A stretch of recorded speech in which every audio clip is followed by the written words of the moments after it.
Hello friends, welcome back to my channel. इस video में आपको फिजिकल वेरिफिकेशन के लिए जितने भी डॉक्यूमेंट्स इंपॉर्टेंट हैं, इस वीडियो में आपको एक एक डॉक्यूमेंट्स बताने वाली हूँ कि आपको अपने फोल्डर में अभी से ही रख लेना है। चाहे आप अपग्रेड के बाद कॉलेज लेना चाहते हो, चाहे आप थर्ड राउंड में जाना चाहते हो या नहीं जाना चाहते हो, या अभी जो आपको सेकंड राउंड में कॉलेज मिल रहा है इसी में जाना चाहते हो, तब भी आपको फिजिकल वेरिफिकेशन के लिए एक एक डॉक्यूमेंट्स इंपॉर्टेंट है।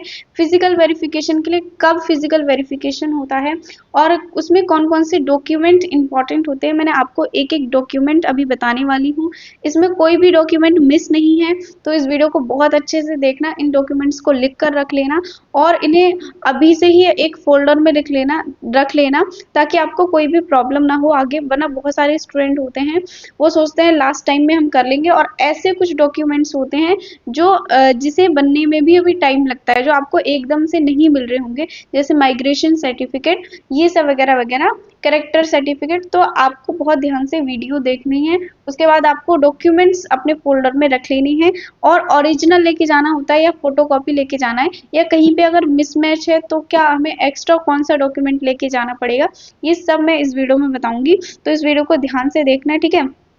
अभी जो भी मैं आपको डॉक्यूमेंट्स बता रही हूँ, इन डॉक्यूमेंट्स को एक तो आपको ओरिजिनल भी लेके जाना है और फोटोकॉपी भी लेके जानी है, ठीक है। ओरिजिनल के साथ फोटोकॉपी भी। अब मैं एक एक डॉक्यूमेंट बता रही हूँ, आपको ध्यान से देखना। कोई भी डाउट हो आपका बाद में तो कमेंट में लिख देना, मैं एक एक कमेंट का रिप्लाई करती हूँ। मेरा रिप्लाई आप तक पहुंचा, इसलिए चैनल को सब्सक्राइब कर लेना और ध्यान से सुनना इसको, ठीक है, एक एक डॉक्यूमेंट को। सबसे फर्स्ट पे है क्लास टेंथ और ट्वेल्थ की मार्कशीट, ठीक है। पहले क्लास टेंथ की आपके पास मार्कशीट होनी चाहिए प्लस सर्टिफिकेट होनी चाहिए। अगर आप सीबीएसई बोर्ड से हैं तो मार्कशीट कम सर्टिफिकेट, मतलब जो आपकी मार्कशीट होती है वही आपका सर्टिफिकेट भी होता है। अगर आप किसी अदर बोर्ड से हैं, किसी अदर बोर्ड से जैसे यूपी या किसी अदर बोर्ड से हैं, तो शायद मार्कशीट और सर्टिफिकेट अलग अलग देते हैं, बट सीबीएसई बोर्ड नहीं देता। सीबीएसई बोर्ड मार्कशीट कम सर्टिफिकेट देता है, मतलब दोनों ही एक ही होते हैं। तो आपको वो ओरिजिनल भी लेके जानी है जो आपको स्कूल से मिली है, प्लस उसका फोटोकॉपी भी आपको करा के लेकर जाना है। तो क्लास टेंथ की मार्कशीट और सर्टिफिकेट, ठीक है। सेकंड, क्लास ट्वेल्थ की मार्कशीट और सर्टिफिकेट। आपको क्लास ट्वेल्थ की मार्कशीट भी लेके जानी है और अगर सर्टिफिकेट आपके बोर्ड ने अलग दिया है तो वो लेके जाना है। अगर आप सीबीएसई बोर्ड से हैं तो क्लास ट्वेल्थ की मार्कशीट जो होगी उसी में आपका सर्टिफिकेट भी होगा, तो उसकी फोटोकॉपी और प्लस ओरिजिनल दोनों ही लेके जानी है। थर्ड जो इम्पोर्टेंट आता है, कम से कम आपको 6-7 फोटोज लेके जाने हैं अपने, ठीक है। जो पासपोर्ट साइज फोटोज होते हैं वो आपको लेकर जाने हैं। तो बहुत ज़्यादा इम्पोर्टेंट होते हैं ये भी, क्योंकि आपको वहाँ जो डॉक्यूमेंट्स मिलते हैं उन पे भी आपको उनको पेस्ट करना होता है, और प्लस कुछ ऐसे डॉक्यूमेंट्स भी होते हैं उन्हें जिन पे आपको पेस्ट करके लेके जाना भी होता है, ठीक है। तो 6 फोटोग्राफ आपके पास होनी चाहिए, जिससे आपको कोई प्रॉब्लम ना हो रही हो जब आप कॉलेज में एंट्री करें तब, ठीक है।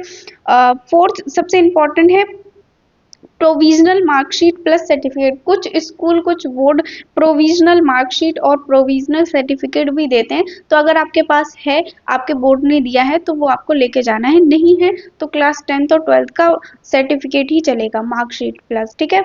और फिफ्थ सबसे इम्पॉर्टेंट है कैरेक्टर सर्टिफिकेट, ठीक है।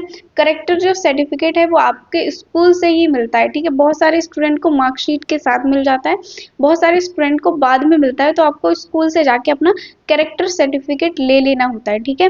जो कैरेक्टर सर्टिफिकेट है वो रिसेंट 6 मंथ का होना चाहिए, मतलब जिसने अभी पास किया है क्लास 12, तो उसका तो 6 मंथ का होगा ही होगा। तो कैरेक्टर सर्टिफिकेट आपको स्कूल से जाके ले लेना है अभी, ठीक है। फिर अगर आप SC ST से आप बिलोंग करते हैं, SC ST का कोटा आपने लगाया था जब आपने एडमिशन लिया था दिल्ली यूनिवर्सिटी में, अभी भी किसी कॉलेज में आपने SC ST से एडमिशन लिया है, तो वो सर्टिफिकेट आपके पास होना ही होना चाहिए, ठीक है। ओरिजिनल भी होना चाहिए प्लस उसकी फोटोकॉपी भी आपके पास होनी ही चाहिए, ठीक है। तो वो भी आपको अपने फोल्डर में रख लेनी है, SC ST सर्टिफिकेट्स, ठीक है। अगर आप OBC से आते हैं, OBC सर्टिफिकेट है आपके पास, OBC कोटा का आपने यूज किया है, वो लगाया है आपने फेज 1-2 में, तो उसके अकॉर्डिंग आपको कोई भी कॉलेज मिला है तो आपको ओबीसी सर्टिफिकेट भी बहुत ज़्यादा इम्पोर्टेंट है, आपको अपने पास रख लेना है, उसकी फ़ोटोकॉपी भी और ओरिजिनल वाला भी, ठीक है। और अगर किसी ने ईडब्ल्यूएस सर्टिफिकेट लगाया है तो उसको ईडब्ल्यूएस सर्टिफिकेट उसके पास होना चाहिए।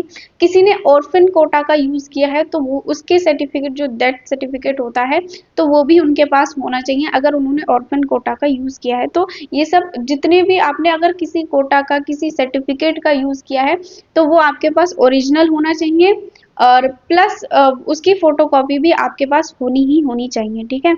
फिर बात करते हैं जो सी डब्ल्यू कैटेगरी वाले हैं तो सी डब्ल्यू कैटेगरी वालों को भी सर्टिफिकेट उनका ईसीसी जो सर्टिफिकेट होता है तो वो सर्टिफिकेट भी उनके पास होना ही चाहिए, ओरिजिनल प्लस फोटोकॉपी, ठीक है।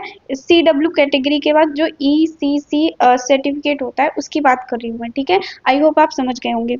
10 जो इम्पोर्टेंट है पीडब्ल्यूबीडी जो डिसेबिलिटी कोटा होता है, अगर आपने उसका यूज़ किया है अपनी सीट को लेने में, दिल्ली यूनिवर्सिटी के किसी भी कॉलेज को लेने में, तो उसका सर्टिफिकेट आपके पास होना चाहिए, ओरिजिनल प्लस फोटोकॉपी भी उसकी होनी चाहिए, ठीक है। इन कोटाज में से आपने किसी का एक का यूज़ किया है, कोई भी सर्टिफिकेट लगाया है तो उसको लेके जाना मत भूलना क्योंकि बहुत ज़्यादा इंपॉर्टेंट है, ठीक है। बाद में आपको मैं ये भी बताऊंगी कि ड्यू रिजेक्ट कर सकता है या नहीं कर सकता, ठीक है। 11 जो सबसे इम्पोर्टेंट आता है CUET UG 2025 का एडमिट कार्ड। जो आपको एडमिट कार्ड मिला था CUET का, अगर आपके पास है वो एडमिट कार्ड जब आप पेपर देने गए थे CUET का, तो अगर आपके पास एडमिट कार्ड है तो वो आपको ज़रूर से लेकर जाना है। अगर नहीं है तो एडमिट कार्ड इतना मैंडेटरी नहीं है, बट अगर आपके पास एडमिट कार्ड अभी भी रखा हुआ है तो आप लेकर ज़रूर जाना, ठीक है। और 12 सबसे इम्पोर्टेंट आता है, ये तो आपको लेकर ही जाना है, CUET UG 2025 स्कोर कार्ड मतलब जो रिजल्ट आया था CUET का, आपके पास वो होना ही चाहिए। उसकी फोटोकॉपी आपको करा के लेके जानी है जो CUET UG का आपका रिजल्ट आया था, ठीक है, जिसमें आपको पता चला था आपके कितनी नॉर्मलाइज स्कोर था, कितना परसेंटाइल था। तो CUET स्कोर वाला जो रिजल्ट है वो आपको लेकर ही जाना है। 13 जो सबसे इम्पोर्टेंट पॉइंट है, due CSAS 2025 selection photocopy allotment seat, जहां आपको अपग्रेड फ्रीज लिख कर आता है या जहां आपको पता चला था कि डॉक्यूमेंट वेरिफिकेशन हुए नहीं, जो पूरा वो सिलेक्शन फोटोकॉपी होता है जो आपके फ़ोन पर या आपके टैब पर या लैपटॉप पर जो शो हो रहा था, जहां से आप चेक कर रहे थे कि आपको कौन सी सीट मिली, उसकी आपको फोटोकॉपी ऐसे प्रिंट करवा के फोटोकॉपी लगा देनी है। वो भी इम्पॉर्टेंट होता है, मैंडेटरी होता है, कोई कोई कॉलेज मांगते हैं, तो आपको वो भी लेके जाना है। तो ट्राई करना उसका स्क्रीनशॉट मत लेना, बट उसका ऐसे प्रिंट निकलवा के उसको डायरेक्ट प्रिंट करवा देना, ठीक है। तो वो आपके पास आ जाएगा CUET जो sorry Delhi university CSAS 2025 selection allotment seat की फोटोकॉपी। आई होप आप समझ गए होंगे।